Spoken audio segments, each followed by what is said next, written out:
Hey guys, so I picked up the Seagull P-47 Thunderbolt Razorback 81-inch Daniel Boone from Legend Hobbies. This is the second plane I got from Legend Hobbies. I think they're a great company, and yeah, so far I'm pleased with doing business with them. So the model arrived, great condition, and so I started setting it up. And so here are the wings, and I got the retracts installed. I opted for the optional JP electric retracts that were shown as an option for this plane on Legend's site. These retracts are really robust and they're lightweight. The tolerances are fantastic. I mean, there's hardly any play in them, and they come with it's a nice tail wheel assembly. I don't have it plugged in right now, but it works real well. And it comes with a controller sequencer. This is a really simple controller. It works off a separate battery pack. I'm using a 2000 milliamp 2S LiPo pack that I'll be powering it with. And so basically you just, if it focuses here, you just plug the left main retract in there, the right wheel, and then it has in the middle for the tail wheel. And then you've got the power lead that goes to your battery, and then you got the signal lead that goes into your gear retract port. And then over here you got servo 1 and servo 2, and that's for your gear door servos. And if you could see the polarity on them, they're opposite polarities, so which is good because the servos need to work in opposite directions the way they work in the wings for the gear doors, so that they both go up and down at the same time in the right direction. So that's already done with the ports in the controller. So yeah, everything works well. I plugged everything into it, and the gear doors are delayed just as they should be. And yeah, so that works well.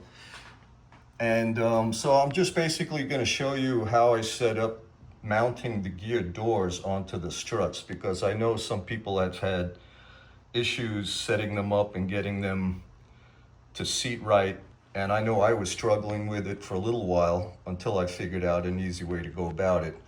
So let me just quickly show you how I did it. I'll put the gear down now.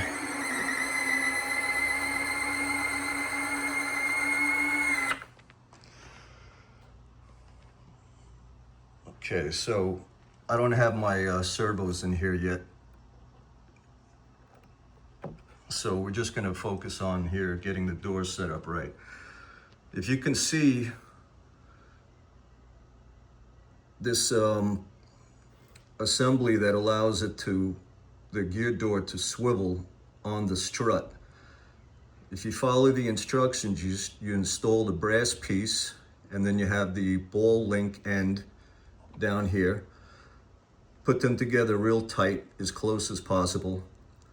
Install them on the nuts on the brackets with you have the nylon lock nut, and then over here just goes into the collar. Just use some thread lock on there.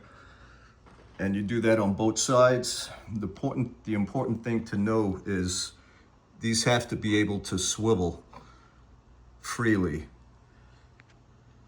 And when you mount them, you want to start off with the collar down so that these linkages are pointing down. Start off low and then tighten the collar, and then and then, put up the landing gear. And you'll see that the doors will, when they close, they'll be up maybe a half inch to even as much as an inch. And then what you want to do is loosen the collar again, raise the collar up slightly, a little higher, then lock it again, then try the retracts again. And you'll slowly, as you do those adjustments, you'll get the door to sit lower and lower and lower. The reason why you want to start off with the doors going up and then gradually adjusting them so they go down is because if you have this collar up too high to begin with, you close the retracts. If these arms are allowed to extend all the way to their limit, you wind up pulling the door out of its hinges. So that's why you want to work yourself up from a low point, and if the gear doors are still too high up, then you raise the collar up again, tighten the lock nut, the set screw, and then just keep doing that until you get the doors to seat flush. And so after a few adjustments, I finally got them to where I think they're acceptable. So now I'll retract them again.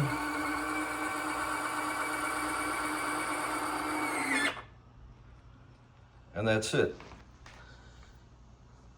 This door over here is down pretty much as low as it'll go, but I think what I'm gonna do is it could benefit from having more of a curve on both sides. So I think I'm going to, at some point, I'm gonna take a heat gun and just kind of bend both sides of the door to get more of a curve, like the shape of the wing.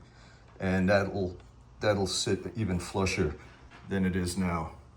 So yeah, but that's it basically. And first you want to get this door operating first, and then you'll attach these doors and you'll be able to move them up and down with the collar to get them to match up nicely.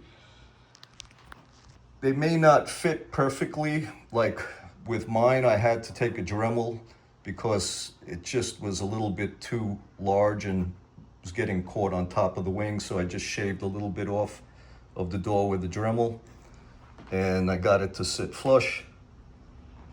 And so yeah, that's it. So I just wanted to quickly show you how to go about setting up the doors for the struts, because if you're doing it for the first time, it can be a little confusing and even frustrating. So yep, so that's it, and good luck and happy flying.